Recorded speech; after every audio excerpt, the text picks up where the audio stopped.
going on, guys? It's Cynical and welcome back to another Spyro news and information video. Today for you guys, we have a bunch of new stuff to talk about, as recently Gameinformer as well as IGN have released a few new pieces of new stuff to do with the Reignited Trilogy. Gameinformer have released a bunch of new screenshots and concept art, as well as a bunch of new information towards the game, as they recently actually went to the Toys for Bob studio and got a behind-the-scenes peek at the Reignited Trilogy. IGN have released 2 new clips of gameplay, which shows us extended scenes of Stone Hill, and on top of that we also have a couple of new concept pieces from them as well. I'm going to leave the link to the Spyro article from Gameinformer, as it is a really cool read. It goes over a lot of interesting stuff. In this video I'm only going to be going over all of the most important stuff that came out of that article, so without further ado, let's dive into it. First up, we have a brand new screenshot of what looks to be ice caverns once again, with Spyro in mid-air breathing that HD fire towards the snowball throwing Nog,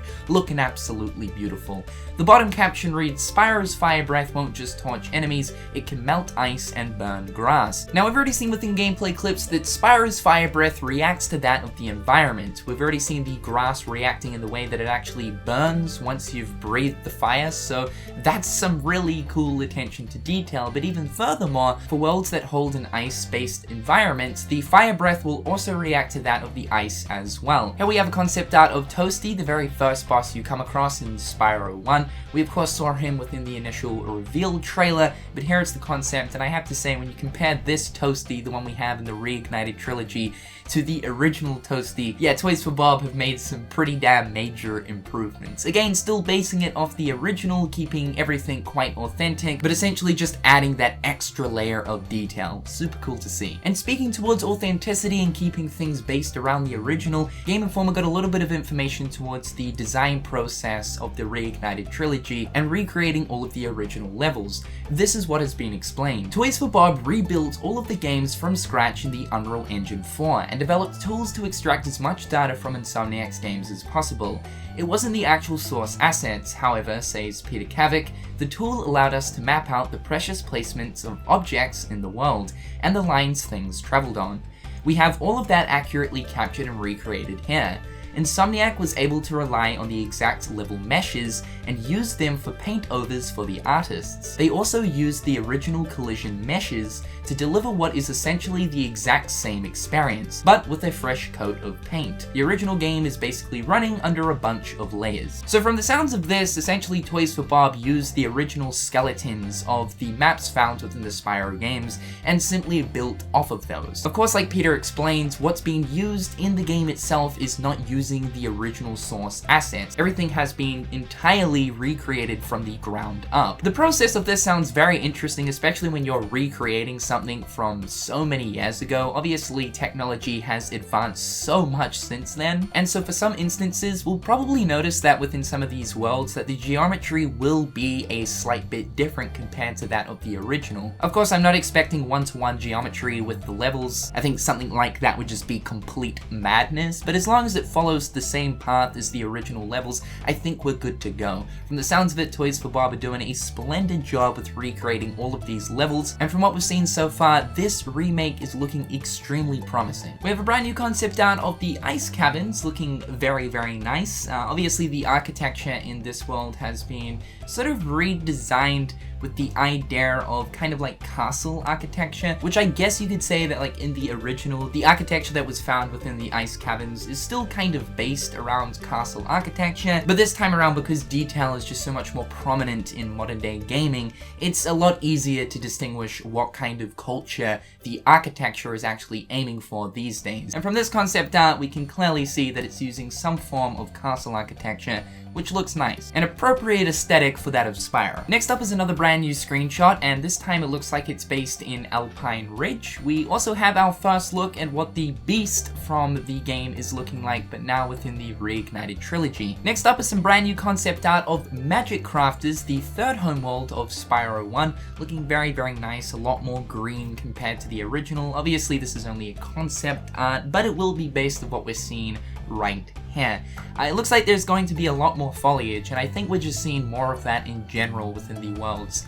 The use of putting in more bushes, more trees, the use of long grass. So seeing more green within these worlds and seeing it stand out more, it's just aesthetically pleasing to the eyes. Next is a concept art of the trapped dragon, looking really, really nice. We actually got to see what these are looking like within the very first trailer, but here's the concept art behind them. We have a concept art of the druid from Mainly Magic Crafters, looking as crazy as ever, and again, keeping that authentic design. Very nice. We have a concept art for the balloon area of the Artesian's world. This is where you catch the balloon ride to go to the next home world. We have a concept art of the Toasty entrance. This is the massive dragon head that will eventually open once you've been to all of the other worlds in the home world area, revealing the boss world known as Toasty. We have a new screenshot of what looks to be Terrace Village, along with this annoying as donkey balls stun rod guy. My god, this guy was the epitome of my childhood nightmares. I hated this thing.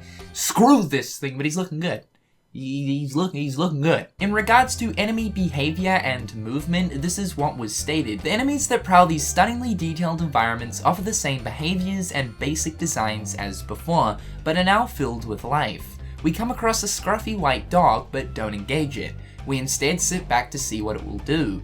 The dog sniffs around, yawns, and curls up to take a nap. As we approach, he opens one eye to see if he heard something. We freeze in our tracks and he falls back asleep. His ears perk up with our next step and he leaps into action, barking incessantly.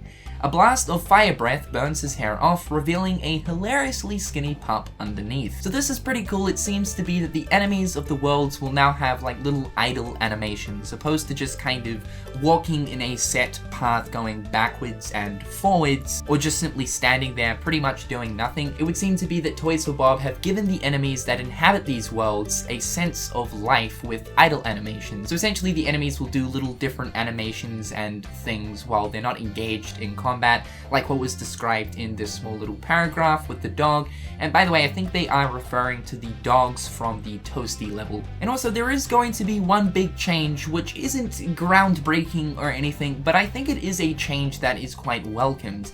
It's explained here, the one big change fans of the PlayStation games will see is every Elder Dragon has been redesigned. We had a chance to see one, which Spyro frees after exiting the art gallery. Toys for Bob wants each dragon to hammer home the theme of the world they inhabit. This particular one holds a paint tray, wears a stylish cap, and sports a tiny mustache. None of the dragons are just palette swaps. So yeah, this was a major thing, especially within Spyro 1.